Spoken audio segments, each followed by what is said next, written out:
17 mars 2016, communauté, bienvenue en résumé.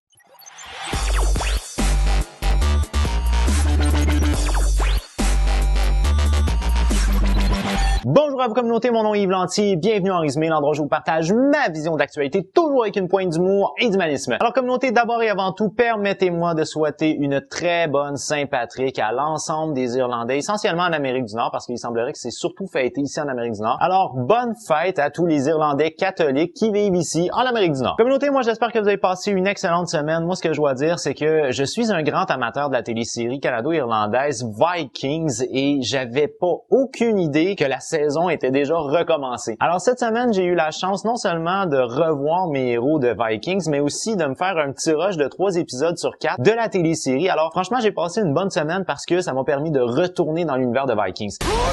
You have betrayed your own kind. Your brother is coming.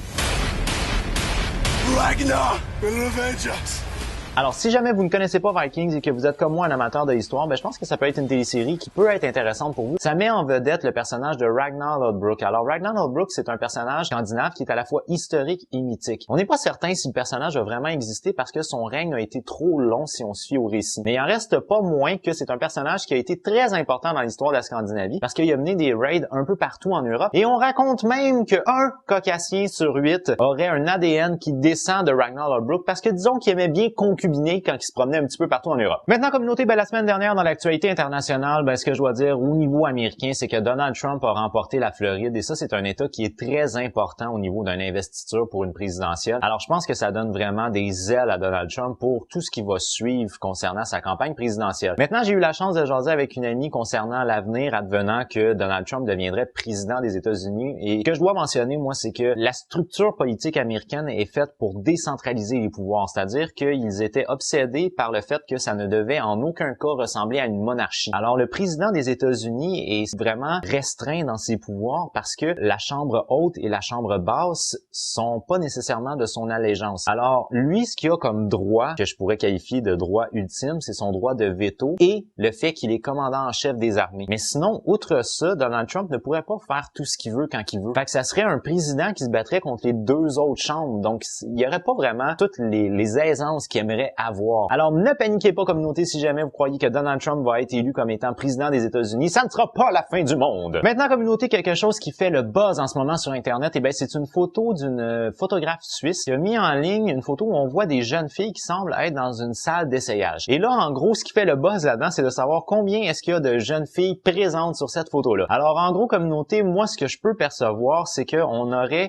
une salle d'essayage où il y aurait 2 miroirs, c'est-à-dire un miroir de chaque côté. Et dans le fond, ce qu'on verrait, ce serait le reflet des 2 jeunes filles dans un miroir et le reflet de l'autre miroir qui est opposé au premier. Alors, ce qui donnerait une impression possible de 4 filles. Selon moi, ce que je vois sur la photo, c'est 2 filles. Maintenant, ce que je dois mentionner, c'est que lorsqu'il y avait eu le fameux débat par rapport à la robe qui était bleue ou noire ou sinon gold ou blanche, je n'ai jamais été capable de voir le bleu et noir. J'ai toujours vu la robe blanche et gold. Bon, j'aimerais ça savoir, vous, ce que vous en pensez communauté. Combien vous voyez de jeunes filles sur cette photo-là? Personnellement, j'en vois 2. Si vous en voyez 4, eh bien, exposez votre point. Si vous en voyez 3, exposez-le largement votre point parce que je vois pas du tout comment vous pouvez voir 3 jeunes filles là-dedans. Alors sur cette communauté, eh bien la dernière question que je vais vous poser, c'est un sondage qui a été fait, qui a fait scandale ici au Québec. Moi perso, je vois aucunement en quoi est-ce qu'il y a un scandale, mais on avait posé la question suivante. Si vous aviez le choix entre Sophie Grégoire et Michelle Obama pour un one night, laquelle choisiriez-vous? C'est sur ce point-là que moi je me distancie des féministes. Pourquoi? Parce qu'on reproche que ce sondage-là vient rendre la femme comme un objet sexuel, alors que pour moi, c'est juste de témoigner un intérêt sexuel pour. Alors communauté, moi ce que je dois dire, c'est que les femmes qui sont des femmes qui sont investies en politique m'attirent sexuellement et je pense pas que c'est de réduire leur travail en tant que femme politique de dire qu'elles sont sexuellement attirantes. Alors communauté, qu'est-ce que vous en pensez? Est-ce que le sondage était vraiment déplacé? Est-ce que les féministes ont raison de dire que c'est d'amener la femme sur un côté d'un objet sexuel? Maintenant communauté, en guise de dernier sujet, eh bien je dédie mon dernier sujet à un abonné régulier qui s'appelle The Chipmunks et qui commente très régulièrement mes capsules. Merci beaucoup d'être présent semaine après semaine. D'ailleurs, j'adore interagir avec toi. Alors j'ai gardé un petit sujet pour toi qui a passé passé sur les ondes d'une télé roumaine. Alors, il y a une présentatrice de météo qui a décidé de faire un espèce de jump, là, je sais pas trop, elle sautait sur place pendant qu'elle faisait sa présentation et on a eu la chance de voir une partie de son anatomie se découvrir graduellement. Alors, j'ai pas pu m'empêcher de penser à toi qui m'avait fait connaître The Naked News, qui est un site internet où les femmes se déshabillent en donnant les nouvelles. Perso, je ne suis pas en accord avec ça, mais il n'en reste pas moins, communauté, que j'avoue que ça l'attire l'œil.